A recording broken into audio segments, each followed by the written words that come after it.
২০০৯ সালে আওয়ামী লীগ ক্ষমতায় আসার পর থেকে প্রচ্ছন্ন চাপে পাকিস্তানের সঙ্গে আমদানি-রপ্তানি কার্যক্রম সীমিত হতে থাকে। সবশেষ নিরাপত্তার কারণ দেখিয়ে পাকিস্তান থেকে আমদানি করা অধিকাংশ পণ্য রেড লেন বা লাল তালিকাযুক্ত করে জাতীয় রাজস্ব বোর্ড তথা এনবিআর।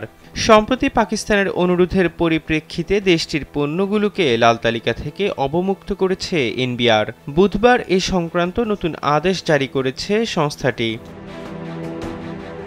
এনবিআরের দ্বিতীয় সচিব মোহাম্মদ আবদুল কাইয়ুম স্বাক্ষরিত এক আদেশে জানানো হয়, পাকিস্তান থেকে আসা সব ধরনের পণ্য এখন থেকে এসআই কুডা ওয়ার্ল্ড পদ্ধতির রেড লেন থেকে মুক্ত থাকবে। আর নয় সৌন্দর্য নিয়ে চিন্তা, এবার নিজেকে সুন্দর করে তুলুন স্টাইল ম্যানিয়াক্সের সাথে।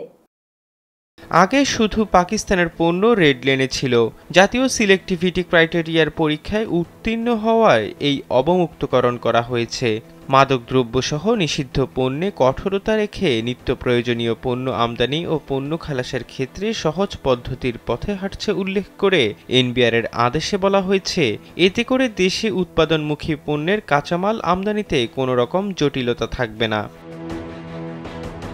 এদিকে পাকিস্তান থেকে আগত সব পণ্যের চালান ন্যাশনাল সিলেক্টিভ ক্রাইটেরিয়া কর্তৃক শতভাগ কায়িক পরীক্ষার জন্য নির্বাচিত হচ্ছে। ফলে রেড লেন থেকে অবমুক্তকরণে অ্যাসিস্ট্যান্ট বা ডেপুটি কমিশনার পর্যায়ের কর্মকর্তাদের অধিক সময় ব্যয় হচ্ছে। তাছাড়া কায়িক পরীক্ষায় উল্লেখযোগ্য কোনো ফলাফল পাওয়া যাচ্ছে না বিধায় ঢাকা কাস্টমস হাউসকে ন্যাশনাল ক্রাইটেরিয়া থেকে বহির্ভূত রাখার জন্য বলা হয়েছে।